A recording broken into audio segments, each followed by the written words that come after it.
안녕하세요. 매일 새로운 사연을 전하는 읽어주는 사연 라디오입니다. 구독과 좋아요, 많은 공유 부탁드립니다. 오늘의 사연 시작하겠습니다.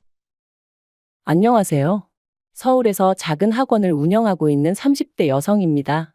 입시 전문은 아니라서 학생 수가 많지는 않은데 그래도 입소문이 나서 저 하나 먹고 사는데 크게 문제는 없네요. 친정 부모님은 그러지 말고 지금이라도 하고 싶은 공부가 있으면 외국에 나가는 게 어떻겠냐 하시지만 그러고 싶은 마음도 크지 않고요. 아무튼 오늘은 아이들이 학교에서 체험학습을 가는 날이라 학원도 쉬기로 했어요. 그래서 모처럼 시간도 났겠다. 게다가 새해잖아요? 그래서 겸사겸사 지난 일은 털고 간다는 마음으로 제 과거 이야기를 해볼까 합니다. 가벼운 마음으로 들어주세요. 어려서부터 경제적으로 넉넉한 환경에서 자랐지만 제가 대학에 들어가자 친정아버지가 이제 용돈은 스스로 벌었으라 하셨어요. 학비를 비롯해 학업에 필요한 게 있다면 얼마든지 지원해주겠지만 친구들하고 어울린다거나 저를 꾸미는 비용은 직접 벌었으라는 뜻이셨죠. 처음엔 솔직히 청천벽력 같았습니다. 그도 그럴 것이 막 20살 되었지. 원하던 대학에 합격도 했지. 한마디로 친구들하고 어울려서 즐겁게 놀고 싶은 마음뿐이었거든요. 하지만 저희 아버지께선 한다면 하시는 분이고 한번 뱉으신 말은 어떻게든 지키시는 분이세요. 그래서 어쩔 수 없이 바로 아르바이트를 시작했습니다. 다행히 친구의 소개로 바로 과외를 할 수 있었죠. 그런데 그렇게 과외를 해보니까 가르치는 일이 제 적성에 맞더라고요. 그래서 아예 그 길로 진로를 잡고 대학교 2학년 때부터는 학원에서 일을 시작했습니다. 참고로 주변에서는 그럴 것 같으면 차라리 임용고시를 보는 게 어떻냐 하기도 했지만 저는 언젠가 제가 하는 일을 사업화시키고 싶은 욕심도 있었기에 학원으로 노선을 잡았던 거예요. 그런데 어느덧 세월이 흘러 제 나이 33이 되었을 때 소위 사람들이 말하는 현타가 왔습니다. 주변을 둘러보니 어느새들 그렇게 결혼하고 애 낳고 참고로 시집 안 간 친구들도 많았지만 저는 비혼은 생각해 본 적이 없었기 때문에 그런 친구들은 별로 눈에 들어오지 않았네요. 아무튼 그때 친구 중 하나가 자기는 자기 남편을 결혼정보회사를 통해서 만났다며 저도 그런 회사에 한번 등록을 해보면 어떻겠냐대요.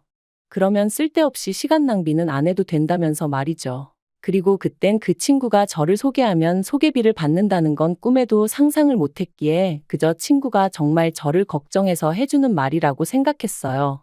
그래서 친구만 믿고 친구가 소개하는 회사에 등록했습니다. 그리고 그곳에서 이제는 과거가 되어버렸지만 남편을 만나게 되었지요. 첫 만남에서 제가 10분 일찍 약속 장소에 도착했는데 남편은 저보다 더 일찍 나와 있었어요. 별거 아닌 것 같았지만 기분은 좋대요. 뿐만 아니라 저는 취미로 기타를 치곤 했는데 남편이 기타에 대한 지식이 해박하더라고요. 이때만 하더라도 업체를 통해 남편이 미리 제 취미 생활을 알고 나왔을 줄은 꿈에도 생각을 못했어요. 그저 저랑 관심사가 비슷하고 그래서 그쪽으로 아는 게 많은 거라고만 생각한 거죠. 아무튼 덕분에 식사하는 내내 대화가 끊이질 않았으니. 그리고 그날의 호감이 만남으로 이어져 저희는 결혼까지 약속하게 되었습니다. 그런데 결혼식까지 딱 2주를 남겨놓은 시점에서 남편이 미안하다며 충격적인 이야기를 꺼냈어요. 그건 바로 남편이 저와 상의도 없이 주식을 해서 결혼자금으로 준비해놨던 1억을 전부 날렸다는 거였죠. 처음엔 멍했어요. 방금 내가 무슨 이야기를 들은 건가? 현실감이 없었다고 해야 할까요? 제가 도대체 무슨 생각으로 그런 거냐고 화를 냈더니 그래도 자기가 남잔데 반반 결혼은 좀 모양이 빠지는 것 같아서 그랬다는 거예요. 어이도 없고 황당해서 뭐라고 할 말도 마땅히 떠오르지 않을 정도였습니다. 유치하고 단순한 남편의 사고방식에 정말 크게 실망하기도 했고요. 하지만 결론부터 말하자면 파혼은 하지 못했어요. 가족, 친구, 지인들은 물론이고 제 수업을 듣는 학생들까지 모두가 제가 결혼한다고 알고 있는데 어떻게 파혼 이야기를 꺼내야 할지 생각만 해도 눈앞이 캄캄했거든요. 그래서 너무나 한심한 결정이었지만 그냥 안고 가기로 했네요. 사람이 살다 보면 실수도 할 수 있는 거고 범법 행위를 한 것도 아니니 돈이야 다시 벌면 되니까 사람의 됨됨이만 보자, 마음씨만 보자. 나름대로 어떻게든 합리화를 시키면서 저 편한 대로 생각하기로 했던 거였죠. 그래도 그때는 남편이란 인간에 대해서는 나름대로 믿음과 확신은 있었거든요. 적어도 인간 됨됨이는 괜찮은 사람이라고요. 물론 친정부모님은 크게 반대하셨습니다. 요새 이혼하고 잘 사는 사람도 얼마나 많은데 파혼 그까짓 게 대수냐면서 저더러 정신 차리라고요. 그런데 저는 평생 친정부모님께는 자랑스러운 딸이고 싶었고 유치하지만 솔직히 누군가에게는 부러움의 대상이고 싶었어요. 그래서 그런 부모님의 반대를 무릅쓰고 원래대로 결혼을 강행했습니다. 하지만 능력이 없어서 신혼집도 결국엔 친정부모님이 마련해 주셨죠. 돌이켜 생각할 때마다 자랑스러운 딸은커녕 참으로 못난 딸이었네요. 그리고 이후로 한동안은 그래도 나쁘지 않은 결혼 생활이었습니다. 종종 생각지도 못한 남편의 모습에 놀라는 일도 있었고 연애 때와는 달리 부딪히는 일도 종종 있었지만 이 모든 게 서로에게 맞춰가는 과정이라 여겼죠. 하지만 결혼한 지 2년째 되던 해 친정아버지께서 쓰러지시면서 제 일상도 제 믿음도 전부 다 순식간에 무너지기 시작했네요. 사장실에 쓰러져 있던 친정아버지를 직원이 발견해 병원으로 옮겼고 여러 가지 검사가 이루어졌습니다. 그리고 그 검사 과정에서 쓰러지신 이유는 단순히 과로 때문으로 밝혀졌지만 진짜 문제는 친정아버지가 위암이셨다는 거였죠. 거기다 암의 위치와 상태가 안 좋아서 다른 장기로 전이 가능성이 높으셨기에 흔히들 생각하는 복강경 수술이 아니라 개복 수술로 위절제까지 하셔야 됐고요. 그런데 이런 상황에서 남편이 보여준 반응은 황당하기 짝이 없었어요. 기껏 한다는 소리가 오해하지 말라면서 그럼 자기 부모님이 투자하신 5천만 원은 어떻게 되는 거냐고 물었으니까요. 남편과 결혼할 때부터 시부모님께서 저희 친정부모님이 하시는 사업에 투자를 하고 싶다며 큰 관심을 보이셨습니다. 하지만 아무래도 사업이라는 게 돈이 오가는 일이다 보니 친정부모님은 그럴 생각이 전혀 없으신 눈치셨어요. 그랬더니 저희가 결혼한 지 1년쯤 돼가던 무렵부터 시부모님이 서운하네 어쩌네 하시며 또다시 투자 이야기를 꺼내시는 거예요. 그 무렵 친정아버지 사업이 잘 풀려서 큰 집으로 이사도 하시고 차도 바꾸시고 그러셨는데 아마 남편을 통해서 시부모님 귀에도 이 이야기가 들어간 모양이었죠. 하지만 친정부모님이 하시는 사업은 어디까지나 친정부모님의 소관이셨기에 시부모님이 뭐라고 말씀을 하시건 제가 할 말은 없었습니다. 그러자 급기야는 남편이 저희 친정부모님께 직접 말씀을 드렸던 모양이에요. 그래서 결국 굳이 필요한 돈도 아니었는데 투자라는 이름으로 시부모님으로부터 5천만 원을 받으셨습니다. 그리고 매달 50만 원씩 보내드리게 되었는데 솔직히 무슨 돈 빌려서 이자 갚는 것도 아니고 말 그대로 생돈을 뜯기는 상황이었으니 어이가 없더라고요. 그래서 제가 그렇게까지 해드리지 마시라니까 사위 용돈 준다 생각하고 보내는 거니 너무 신경 쓰지 말라시대요. 그리고 이러면 저도 좀 귀하게 대해주지 않겠냐 하시면서 말해요. 그리고 실제로 그렇게라도 얼마씩 들어가니까 시부모님이 저를 붙들고 더는 니네 집이 어떻고 니네 부모가 어떻고 그런 말씀은 안 하시긴 했지만 그래도 내내 마음이 편치는 않았네요.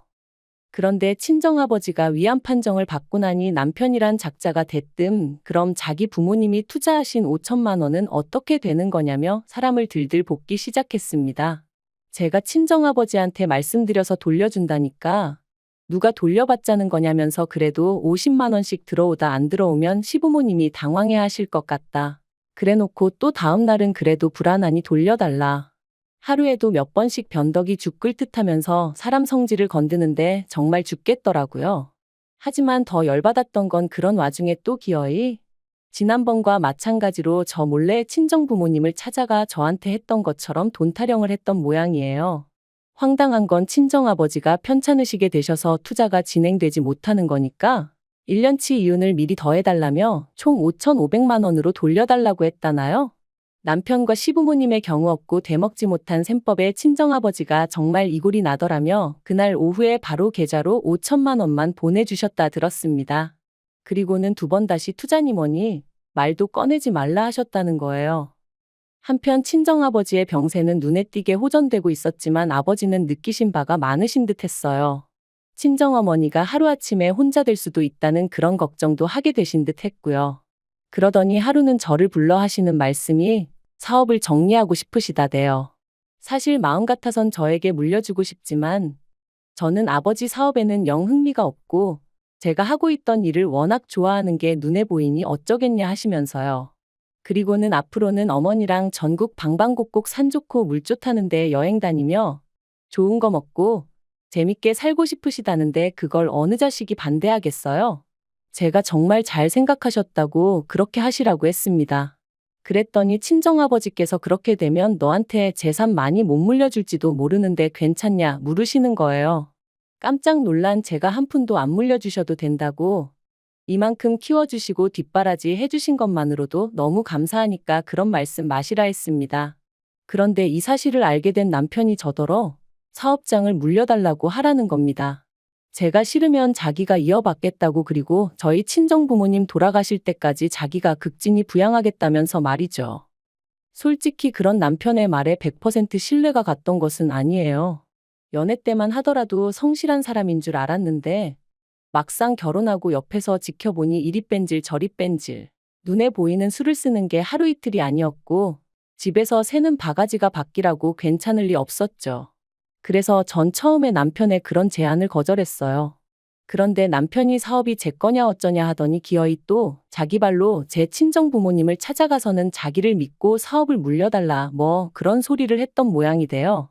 그리고 사업 접기를 영 아까워하시던 친정아버지께선 애걸복걸하는 남편이 나름대로 어떤 대안책처럼 느껴지셨던 건지 친정아버지께서 남편에게 다니던 회사 2주 안에 정리하고 출근하라 하셨다는 이야기를 들었을 땐 정말 뒷목 잡고 쓰러진다는 게 이런 기분인가 싶더라고요.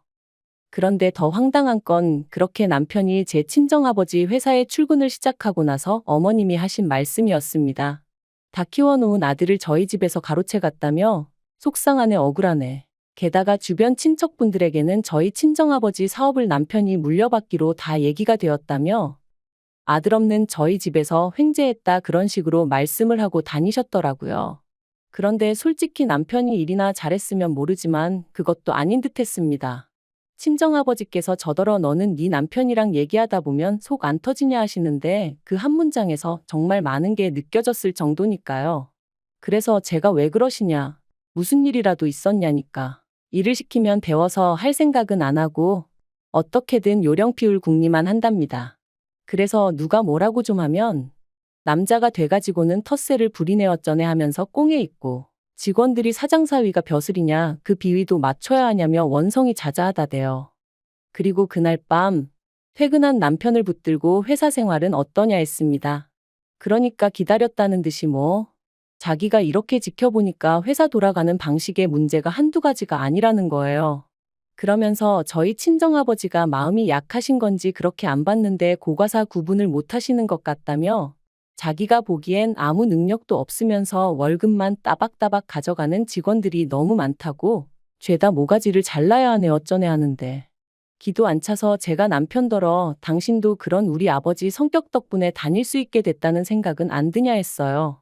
그랬더니 저더러 뭘 모르면 가만히 있으라나요? 하지만 남편의 막말은 거기서 끝이 아니었습니다. 시간이 흐를수록 고양이에게 생선가게를 맡긴 게 아닐까 하는 걱정이 들었지만 동시에 남편 또한 저희 친정아버지에게 살뜰히 잘하는 모습을 보였기에 긴가민가 하던 때였는데 하루는 제가 몸이 안 좋아 좀 일찍 들어오게 되었어요. 그리고는 씻고 어쩌고 하는 것도 귀찮아 바로 침대로 직행해 그냥 기절하듯 잠이 들었죠. 그런데 얼마나 시간이 흘렀는지 현관 도어락 열리는 소리와 함께 남편의 말소리가 들려왔습니다. 그래서 아는 체라도 하려고 나가려는데 남편이 뭐가 그렇게 재밌는지 웃으면서 한다는 소리가 얼마 안 남았어요 하더니 일단 회사 사람들 다 내 편으로 만들고 나면 밀어내야지. 죽을 때까지 어떻게 기다려요? 그러대요. 순간 온몸에 소름이 쫙 돋는 게 비록 상대가 누군지는 알 수 없었지만 제가 들었다는 걸 남편이 알면 안 되겠다는 생각만 퍼뜩 들어 침대에서 정말 온 힘을 다해 자는 척을 했어요. 그리고 계속해서 두런두런 말소리가 이어지다 전화가 끊어지더니 이내 안방문이 열렸고 거의 동시에 남편이 아씨 하면서 저를 발견한 듯 했습니다. 저는 그제서야 자다 깬 것처럼 남편을 향해 이제 왔냐 했고요. 티를 안 낸다고 안 내긴 했지만 정말 심장은 터질 것 같았어요. 남편은 뭔가 꺼름직한 표정으로 절 보더니 아니다 하고는 곧장 씻으러 갔고 저는 무슨 스파이라도 된 것 마냥 남편의 핸드폰을 뒤지기 시작했습니다. 그런데 소름 끼치게도 남편의 통화 상대는 어머님이셨어요. 하지만 남편이 언제 화장실에서 나올지 모른다는 생각에 통화 내용은 일단 제 핸드폰으로만 보내놓고 다시 침대에 누워 자는 척을 했죠. 그리고 지옥 같은 밤이 지나고 이튿날 남편은 다름없이 출근을 했고 저는 그제서야 남편과 어머님의 대화를 들어볼 수 있었는데 내용은 충격 그 자체였습니다. 어머님은 남편에게 저희 집에서 아주 당신 아들을 머슴 부리듯 한다며 재수없어 죽겠다 난리셨고 그런 어머님께 남편이 한다는 말은 적당히 저희 친정아버지 비위 맞춰드려 환심을 사고 이후로 아버지를 몰아내서 회사를 차지하겠다. 그러면 그때부턴 어머님한테 한 달에 100만 원이 뭐냐 200, 300도 드릴 수 있다. 어머님이 저는 어쩔 거냐 물으시니 사람들 보는 눈이 있으니 사업 뺏고 몇 년 살다가 성격 차이 뭐 그런 이유로 이혼하자 하면 지가 별 수 있겠냐고 그러는데 정말 당장이라도 심장이 터질 것 같았고 어째서인지 눈에선 눈물이 주룩주룩 흐르더라고요. 그리고 무려 이틀 동안 저는 남편의 가증스러운 면상을 보면서 이 일을 어찌할지 고민을 거듭했습니다. 경찰에 신고를 해야 하나, 그냥 내가 먼저 이혼하자고 해야 하나. 하지만 결국 저는 제 나름대로 눈에는 눈, 이에는 이를 시전하기로 했어요. 그래서 남편에게 적당한 핑계를 둘러대며 양가 부모님을 모시고 식사 자리를 마련했죠. 어머님은 벌써부터 당신 아들이 사장이나 된 줄 아셨는지 있는 대로 콧대가 높아져 계셨는데 아마 모르는 사람이 봤으면 어머님 아들이 저희 가족 먹여 살리는 줄 알겠더라니까요. 한편 어느덧 분위기가 무르익어 갈 때쯤 제가 사실 양가 부모님을 모신 데는 다 이유가 있다 하고는 남편 앞에 서류 봉투를 내밀었습니다. 남편은 영문을 모르겠다는 표정으로 저를 잠시 보더니 무슨 김칫국을 처마셨는지 이거 뭐 계약서 같은 거냐며 싱글벙글 봉투를 열어보더라고요. 하지만 그 서류 봉투 안에는 제가 먼저 작성한 이혼 신고서가 들어있었어요. 당연히 남편 얼굴은 이미 잿빛이 되어서는 이게 지금 뭐 하자는 거냐대요. 어른들까지 다 모셔놓고 이게 무슨 짓이냐며 말이죠. 그래서 제가 제 핸드폰에 있던 어머님과 남편의 통화를 틀었습니다. 아니나 다를까 이내 어머님과 남편은 저더러 끄라며 난리가 났고 아버님과 저희 친정부모님 표정은 있는 대로 심각해졌지요. 제가 남편더러 내가 이 내용을 듣고 얼마나 소름이 끼쳤는지 아냐고 그런데 내가 너랑 살고 싶겠냐 했습니다. 친정아버지께서도 머리 검은 짐승은 거두는 게 아니라더니 당신이 아주 헛짓거리를 했다며 크게 노하셨고요. 그리고 당연한 결과로 친정아버지가 남편을 해고하셨어요. 남편이 억울하다 자기의 능력만 봐달라 그러며 매달렸다는데 친정아버지가 너무 어이가 없어서 콧방귀가 다 나오셨다네요. 그런데 문제는 친정아버지 회사에서 잘리고 나니 남편도 눈에 뵈는 게 없었는지 더더욱 이혼은 못 해주겠다고 나오더라고요. 그래서 결국 소송했고 1년 만에 이혼했네요. 다만 법이라는 게 남편이 어머님하고 그런 통화를 했을 뿐이지 그렇다고 직접적으로 저희 친정아버지한테 어떤 위해를 가한 것은 아니라 그에 대한 책임을 물기는 어렵다는 거예요. 황당했지만 나라법이 그렇다는데 제가 뭘 어떻게 할 수가 없잖아요? 그래도 소송 자체는 제가 승소하여 이혼하게 되었으니 그걸로 만족하는 수밖에 없었네요. 그런데 그렇게 이혼하고 나서 반년쯤 지났을 땐가 남편에게 연락이 왔어요. 어이없게도 한다는 소리가 이제 이혼해서 완전히 남남이니까 자기가 다시 저희 친정아버지 회사에 이력서를 넣겠다는 거예요. 그리고는 한때 자기를 정말 사랑했던 게 사실이라면 눈 딱 감고 자기 좀 뽑아주라고 친정아버지한테 말 좀 해달라면서 자기가 집에 있으니까 어머님이 너무 속 터져 하신다고 저더러 어머님 성격 잘 알지 않냐면서 좀 도와달랍니다. 정말 황당하고 어떻게 사람이 이렇게 뻔뻔한가 싶더라고요. 그리고 물론 그런 소리를 듣고 제 마음이 흔들렸을 리가 있나요? 미치려면 곱게 미치라고 그랬습니다. 사람이 더 이상 잃을 게 없으면 염치고 체면이고 그런 것도 없나 보죠? 정말 사람 달리 보이더라니까요. 뭐 어쨌든 지 인생 시궁창처럼 살든 말든 제 알바는 아니니 더는 연락 같은 거 안 해줬으면 좋겠네요. 당분간은 뭐가 됐건 간에 저 스스로 제 자신을 돌보며 지낼 생각입니다. 사람 보는 눈도 좀 기르고요. 그리고 그렇게 건강히 지내다 보면 또 어떤 식으로든 행복이 찾아와 주겠죠? 긴 이야기 들어주셔서 감사합니다. 오늘의 사연은 여기까지입니다. 구독과 좋아요, 알람 설정해주시면 앞으로 더 좋은 사연으로 찾아오겠습니다. 감사합니다.